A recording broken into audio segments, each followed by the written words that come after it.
שלום לכם תלמידים יקרים וברכת השם עליכם, חודש טוב ומבורך. נמשיך גם היום בהרגלנו בלימוד הלכה יומית, הלכות יומיות, והיום נעסוק בדיני ברכת התורה, ברכות התורה. אומר השולחן ערוך בסימן מ"ז מדיני ברכת התורה, אומר השולחן ערוך, ברכת התורה צריך להיזהר בה מאוד. דבר מאוד מאוד נדיר לראות פתיחה כזאת של השולחן ערוך ביחס להלכות. ואומר השולחן ערוך, ברכת התורה צריך להיזהר בה מאוד. מדוע צריך להיזהר בה מאוד? אז הגמרא במסכת נדרים אומרת, שלאחר שנחרב בית המקדש הראשון, וגלו בני ישראל וגלו עם ישראל בגלות בבל, שאלו על מה חרבה הארץ. שאלו האנשים למה נחרבה הארץ, למה נחרב בית המקדש. כלומר, ידעו שהיו חטאים. אבל מה היה החטא הבסיסי ביותר שבגללו חרבה הארץ? על מה חרבה הארץ? מה היה השורש של כל החטאים? נכון, הם חטאו בהרבה חטאים, החטאים גרמו. אבל מה היה השורש הבסיסי שבגללו חרבה הארץ? אז אומרת הגמרא, שאלו לנביאים, שאלו לחכמים על מה חרבה הארץ, ולא ידעו לתת תשובה, כי היו עוסקים בתורה ולא ידעו למה. עד שהקדוש ברוך הוא בעצמו אמר, על עוזבם תורתי אשר נתתי לפניהם, שהסיבה הייתה שעזבו את התורה. אבל לכאורה זה מוזר, כי הם כן למדו תורה, אלא אומרת הגמרא, על שלא ברכו בתורה תחילה. מה הפירוש? מה, הם לא עלו לתורה ואמרו ברכו את השם המבורך? זה העניין? אלא שלא ברכו בתורה תחילה, הכוונה שהם למדו תורה. אבל הם למדו תורה כמו שהם למדו מתמטיקה וכמו שהם למדו מקצועות אחרים. הם החשיבו את התורה כאילו זה אחד משאר חוכמות העולם. הם לא החשיבו את התורה כתורה אלוקית, כתורה שניתנה מן השמיים, כתורה שהיא תורת חיים, אלא חשבו שזה חוכמה כשאר כל החוכמות. אז למדו תורה, אבל לא התייחסו אליה כאל תורה מן השמיים, כאל תורה אלוקית. לכן תקנו חכמים שאנחנו, לפני שאנחנו עוסקים בתורה, אנחנו צריכים לברך אשר בחר בנו ונתן לנו את תורתו. כשאנחנו אומרים ושומעים מה אנחנו אומרים, אשר בחר בנו מכל העמים, ונתן לנו את תורתו, תורת אמת, חיי עולם נטע בתוכנו. כשאנחנו שומעים מה אנחנו אומרים, אנחנו מבינים עכשיו, לפני שאנחנו עוסקים בתורה, זה לא שאר חוכמות, זה לא מתמטיקה, זה לא פיזיקה, זה לא כימיה, זה לא ביולוגיה, זה לא שאר המקצועות, עם כל הכבוד לכל המקצועות, אבל זה התורה, היא תורה שניתנה על ידי הקדוש ברוך הוא, היא תורה שמימית אלוקית, אשר נתן לנו את תורתו, היא תורתו של השם. עכשיו, כשאני מבין מהי התורה הזאת, אני ניגש אליה בצורה אחרת, בערך אחר. זה תורה אלוקית, זו תורה נצחית, זו תורה רוחנית.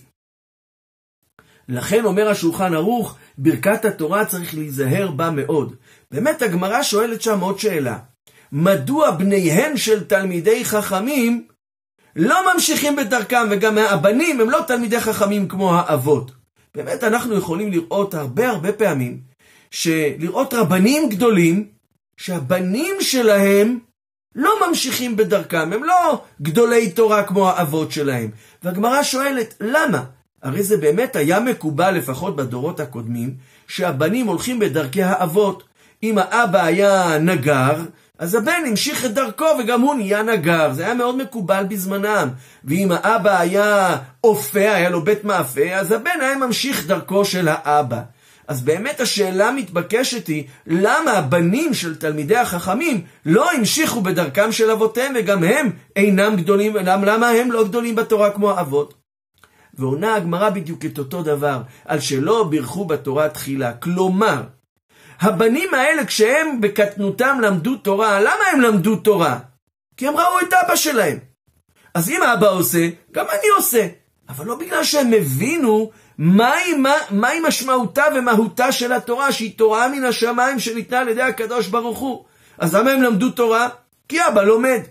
לא בגלל שהם הבינו את החשיבות של התורה. לכן התורה לא השתמרה אצלם. זה נקרא שלא בירכו בתורה תחילה. שלא מבינים שהתורה היא תורה אלוקית. חושבים שהתורה היא כמו כל החוכמות כולם. אז אם אבא עושה, גם אני עושה. ואם צריך ללמוד מתמטיקה, אז אני אלמד מתמטיקה. ואם צריך ללמוד גם גמרא, אני אלמד גם גמרא. אותו דבר.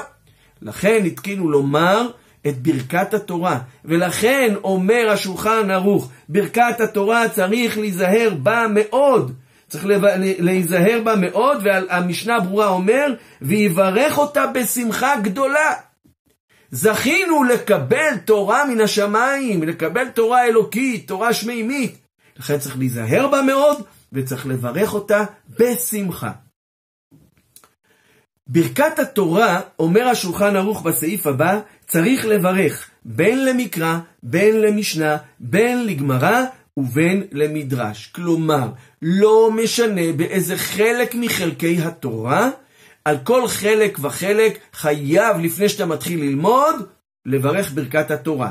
כמובן שברגע שהתקינו לנו חכמים את ברכת התורה בתוך ברכות השחר, ואנחנו אומרים אותם בבוקר, אז א', לומר אותם בשמחה ולהיזהר בהם מאוד. ב', ברכת התורה שאנחנו אומרים בברכות השחר בבוקר, עולה על כל לימוד התורה שנלמד במשך כל היום כולו וכל הלילה. הלילה נגרר אחר היום שלפניו.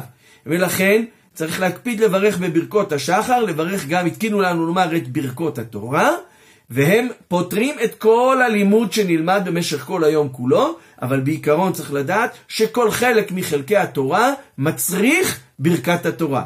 זה לא שאם אני לומד עכשיו מדרשים, אז אני אומר, טוב, על מדרש לא צריך לברך ברכות התורה. לא. על כל חלק מחלקי התורה צריך לברך ברכות התורה. ברכות התורה למעשה מחולקים לשלוש ברכות. יש לנו את הברכה הראשונה, אשר קידשנו במצוותיו וציוונו, על דברי תורה, או לעסוק בדברי תורה לפי הנוסחים השונים. כלומר, זה הברכה הראשונה. הברכה השנייה היא והערב נא השם אלוקינו את דברי תורתך בפינו. והברכה השלישית, אשר בחר בנו מכל העמים ונתן לנו את תורתו. חז"ל אומרים שהברכה השלישית אשר בחר בנו מכל העמים היא הברכה המעולה והמשובחת שבכולן. כלומר, יש בה עניין שאומר שהקדוש ברוך הוא בחר בנו מכל העמים, את סגולת עם ישראל, מעלת עם ישראל לעומת כל אומות העולם. ולכן היא הברכה המשובחת והמעולה שבין כל שלושת הברכות. אז הברכה הראשונה, אנחנו מברכים את השם שקידשנו ונתן לו את מצוות לימוד התורה.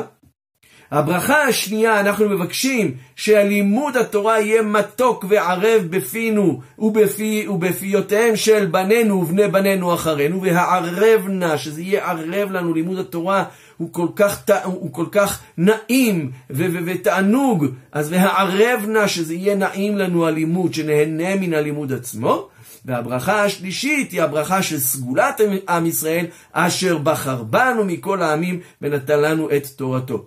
לגבי המיקום של ברכות התורה, זה תלוי במנהגים שונים. מנהג יהודי ספרד לומר את ברכות התורה בסוף ברכות השחר, ואילו מנהג יהודי אשכנז זה לומר בתחילת ברכות השחר, לפני שמתחילים לומר את כל הברכות, הנותן ליעף כוח, מתיר אסורים, מלביש ערומים וכו'.